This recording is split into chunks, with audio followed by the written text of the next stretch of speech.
عسلامتكم يا توانسة. حبيت في الفيديو هذايا في إطار التواصل المباشر اللي ما بيناتنا وإعلامكم بآخر المستجدات. حبيت نقول لكم اللي جاني استدعاء من الوحدة الوطنية للبحث في جرائم الإرهاب والجرائم المنظمة والماسة بسلامة التراب الوطني. الاستدعاء هذايا جاني، مشيت نلقى ترسانة بواتا متاع تهديدات بالاغتيال، تهديدات بضرورة التخلص من عبير موسي، تهديدات بضرورة انه تندثر الانسانة هذه معناها من المشهد ومن الوجود. اكيد انتم تعرفوا اللي هذايا الاسلوب اللي توا ولينا ان نواجهوا فيه في عهد الديمقراطية والحرية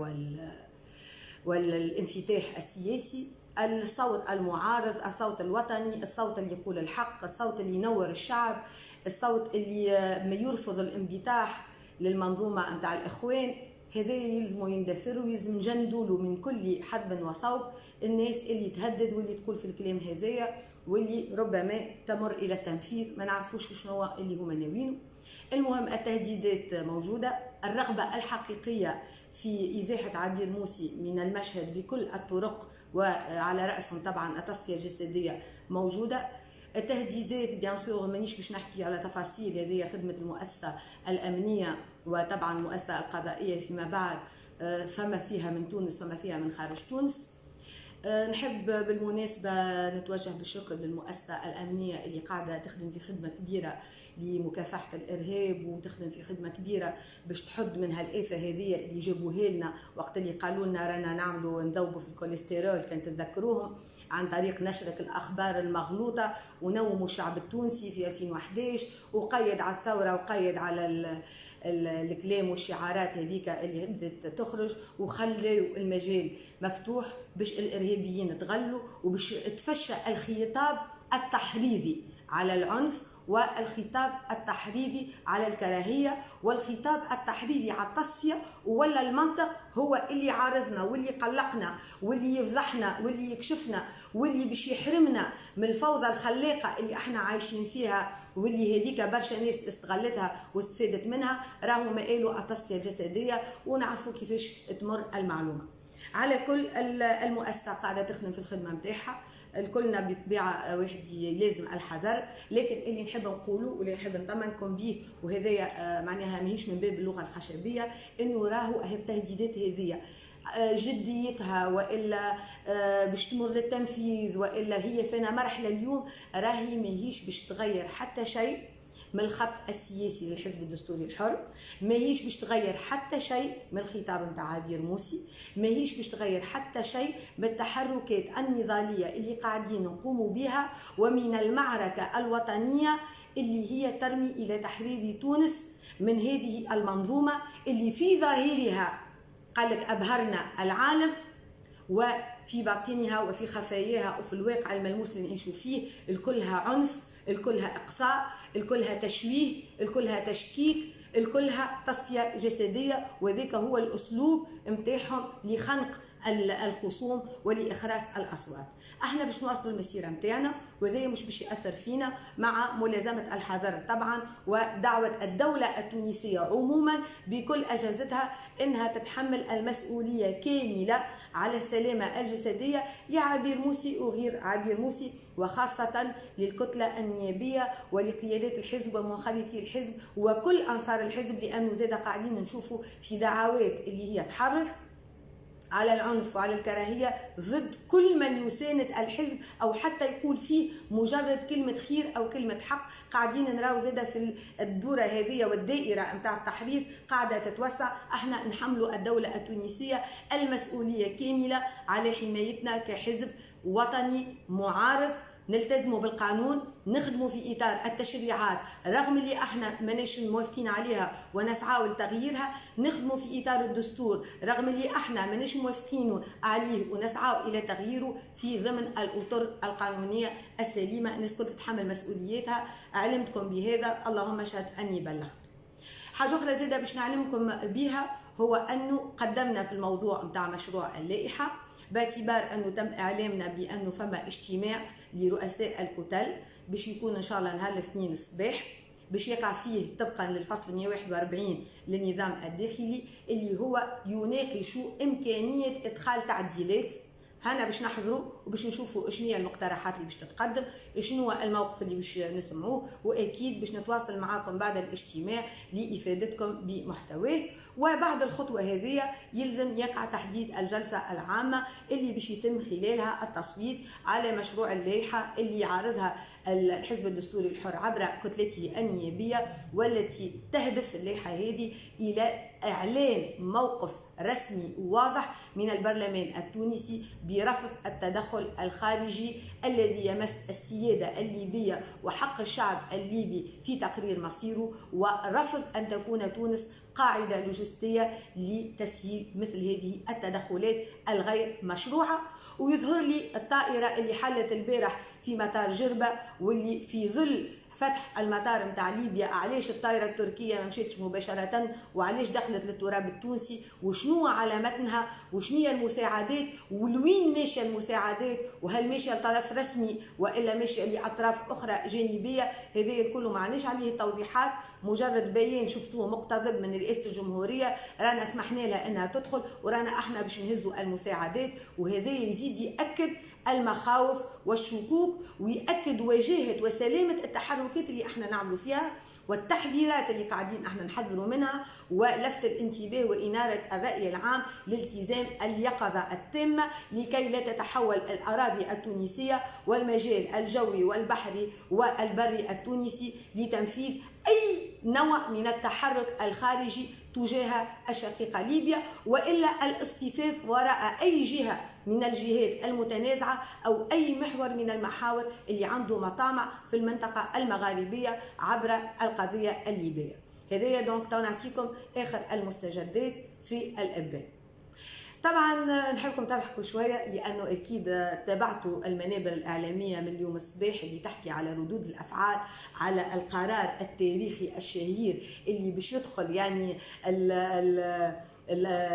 الكتب متاع الارقام القياسيه في رفع درجه الدكتاتوريه في العالم، انه باش يوليوا النواب اللي هما منتخبين من الشعب واللي هما مكلفين باش يبلغوا صوت المواطن وباش يسألوا حكوماتهم وباش يسألوا المسؤولين وباش يجيبوا حق العباد، ولا هما مش لاقين حقهم في وسط البرلمان. وقال لك هذه حاجة اسمها مساءلة لرئيس البرلمان ما فماش منها وانساها وما فيها حتى اساس قانوني وما عندكش فيها الحق، وتسمع وتسكت. يعمل اللي يظهر له، يتخابر، يتصل، يفوض صلاحياته خارج اطار القانون، يدير المجلس بطريقه غير قانونيه، يعمل اللي يحب. راك ما تنجمش تسائله الا اذا كان دخلت في الحكايه نتاع 73 امضاء لسحب الثقه، وهما طبعا الاطراف اللي خرجوا اليوم خاصه النائبه الاولى والنائب الثاني اللي خرجوا سبوا هي وضحت على سيد الشيخ، والنائب الثاني خرج سبنا وقلنا الى الجحيم احنا وذبابنا، يعطيه الصحه والتاريخ سيخلد له ذلك. انا ما كذبتش عليك يا سي طارق الفتيتي، انت قلت انه ما فماش اساس قانوني لمساءله رئيس المجلس، وهو استشهد بيك انت امام الاخت سميره السايحي، قال لها هاو قال لك ما عندكش نص قانوني، ما جوابك؟ وهو في كل اريحيه بعد ما عطيتوه انتم الفتوى هذه اللي جبتوها من عندكم والغطاء هذايا القانوني اللي عطيتوه له. اذا من غير ما نبداو نحرفوا في الوقائع، راهو موقف نسرين العماري موقف شخصي وما تكلمتش باسم كتله الاصلاح، لانك انت بيدك تنتمي لكتله الاصلاح وكان موقفك ماهوش كيما موقف نسرين. اذا احنا رانا ما نحرفوش الحقائق، انتم هما اللي تحرفوهم. لكن اللي اكثر من هذا نحبكم تضحكوا شويه في اخر اليوم هذايا من رمضان قبل شقان الفطر، باش تسمعوا سيدهم الشيخ ما قال لك هما خرجوا ما فماش، قال لك هذه مساءله وما فما حتى اطار والنائب مش من حقه، وسكروا الباب وسكروها وجابوا مفاتحها. باش نسمعكم توا مقطع لسيدهم الشيخ بعظمه لسانه في الجلسه العامه متاع 15 جانفي 2020 بحضورهم هما بجنبه، وهو يقول أنه المجلس مارس حقه في المساءلة لرئيسه، واستشهد بسيدنا بو بكر وقال لك حديث وغلط فيها وكقالوا شيء صحيح، ومن بعد قال لك اللي لا خير حتى في مصنع اللي العمال نتاعو ما يسائلوش المدير نتاع المصنع. ونحب نذكرهم في الكلام هذايا انه صارت مساءله في جلسه عامه وتكلموا النواب وسائلوا رئيس البرلمان على نفس الموضوع وعلى نفس الاتصال بالرئيس التركي خارج الإطار الدبلوماسي والقانوني المسموح به. وقتها هز الطيارة ومشي لأنه الحدود مفتوحة. اليوم ما لقاش الطيارة، عمل الاتصال الهاتفي ودائما تحت جنح الظلام وبإخفاء هذه المعلومة على النواب على المجلس، وما تتحطش في الصفحة الرسمية والرأي العام يسمع بها إلا عبر الرئاسة التركية. نخليكم تسمعوا المقطع نتاع سيدهم الشيخ اللي يقر بحق المجلس في مساءلة رئيس المجلس. المجلس مارس حقا من حقوقه كونه يسائل رئيسه، وهذا من حقه، وأنا لست منزعجا من هذا. في تراثنا سيدنا أبو بكر يقول: ليس منكم لا خير فيكم إن لم تقولوا، ولا خير فينا إن لم نسمع. فلا خير في مجلس لا يسائل رئيسه، ولا خير في دولة لا تسائل رئيسها، ولا خير في مصنع عماله لا يسائلون رئيسهم، وهكذا. إذا سيدهم الشيخ بعد الدفاع المستميت اللي دافعوها عليه وبعد الفتوى هذه اللي باش تقعد لهم وصمة عار في تاريخهم السياسي انهم قال لك النواب ما يسائلوش المجلس، هكا سيدهم الشيخ قال لك لا خير في مجلس لا يسائل رئيسه، ولا خير في دولة الشعب ما يسائلش الرئيس بتاعها، ولا خير في مصنع العمال ما يسائلوش المدير نتاع المصنع، وهكذا قال لك في التراث، وذاك اللي سمعتوه الكل. إذا اللي نحب نقوله أنا أننا لن نصمت على هذه السابقة الخطيرة، إنه نقولوا أن النواب يلزم يسكتوا وتتكمم افواههم وما عندهمش الحق يتكلموا وما عندهمش الحق يعبروا وما عندهمش الحق يسائلوا، وبمقتضى قرارات مسقطه لم تمر على التصويت. لانه سميره الشواشي تحكي اليوم قالت لك الاليات الديمقراطيه في المكتب، البارح لم تصوتوا على قرار ولم تعرضوه للتصويت هروبا من تحميل مسؤولياتكم، وخرجتوا بعد التداول فقط وما عرضتوش للتصويت. اذا احنا باش نواصلوا معركتنا لاقتلاع حقنا في المساءلة على الاتصالات هذه الخارجية، على سوء إدارة المجلس، على التفويضات اللي عاملها يزلنا نشوفوها ونوضحوها، ومدى قانونيتها ومدى التزامه بما جاء بالنظام الداخلي، ومدى التزامه بإعلام مكتب المجلس بهذا التفويض ولا بالتسميات اللي عملهم وباقي التعيينات اللي عملهم. وهذا الكل عنا الحق انه باش نعملوا فيه المساءلات اللازمه، وحتى حد ما من حقه باش يصدر لنا فتوى والا يصدر لنا فقه انه يقول لنا ما عندكمش الحق في هذا. اذا الديوان السياسي والكتله النيابيه للحزب الدستوري الحر ان شاء الله باش يعقدوا اجتماعات ماراثونيه خلال عطله نهايه الاسبوع، وباش نقرروا ان شاء الله ونتوصلوا الى جمله من التحركات النضاليه والقانونيه والسياسيه لفرض انه نتحصلوا على حقنا كنواب شعب في انه يكون عندنا برلمان فيه اداره شفافه، برلمان فيه رئيس برلمان يحترم النواب ويحترم السياده التونسيه ويحترم مؤسسات الدوله، ويبتعد عن تطبيق الاجنده نتاعو اللي كان جينا في دوله تحترم نفسها. راهو التنظيم اللي هو يقوده والتنظيم اللي هو فيه راهو اصلا ماهوش موجود في المشهد السياسي، باعتباره لا يؤمن بمؤسسات الدوله ولا يؤمن بالدوله التونسيه الحره المستقله ذات السياده. عنده مشروع اخر اخواني ومشروع اخر اللي قاعدين يطبقوا فيه عبر العالم، واللي هو ماشي في باله باش يستغل الضعف والوهن اللي وصلوا لها الدولة التونسية والفقر والجوع مع الجائحة اللي جاتنا توا، باش يمروا ما تيسر لهم من مشاريع قوانين ويمروا ما تيسر لهم من مخططات ومن اتصالات اللي هي تهدف إلى إرساء